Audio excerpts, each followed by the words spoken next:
খাও কেন? তখন সে বলছে সিগারেটে ভিটামিন আছে তাই খাই। তাহলে আমার একটা ভিটামিন যুক্ত সিগারেট দে। কি সিগারেট তোকে দেবো কেন? নে ধর, লাইটার দে। দে। তুই সিগারেট খাবি? তুই না বললি সিগারেটের মধ্যে ভিটামিন আছে, তুই একাই ভিটামিন খাবি, আমি খাবো না। তুই লাইটার দে। আরে আর নষ্ট করলি কেন? তুই পেতনি আমায় খুব ভালো ব্ল্যাকমেল করতে পারিস। আমি তোকে সিগারেট খেতে নিষেধ করছি, ওই যদি সিগারেট খাওয়া না ছাড়ি আমি সিগারেট খাওয়া শুরু করে দিব। আগামী শুক্রবার তোর পেতনির বিয়ে, তুই অবশ্যই আসবে কিন্তু। তো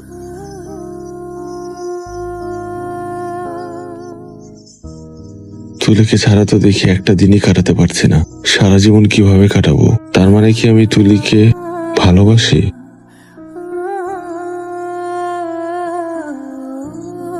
হ্যালো, কি রে, আমি তোরে কতক্ষণ ধরে ফোন দিতেছি, আমার ফোনটা ধরিস না কেন? আমার ফিয়ান্সি ফোন করছে, 2 ঘন্টা যাবত কথা বলতেছি, কত যে কথা তার রাখতেই চায় না। তাহলে আমি যে এখানে তোকে ফোন দিতেছি তুই ফোনটা দেখিস নাই? ওর ফোনটা রেখে আমার ফোনটা তো ধরতে পারতি। সবসময় তো তাই করি। আচ্ছা শোন না, তুই ফোন রাখ, তার সাথে একটু কথা আছে সেটা শেষ করতে হবে। কাল সকালে আমাকে বলছে শপিং নিয়ে। কি রঙের শাড়ি পরবি বিয়ের দিন? ও বললো লাল রং, ও হয়তো লালটাই পছন্দ করে, এটা লাল বেনারসি পরবো। তোর কি রং পছন্দ?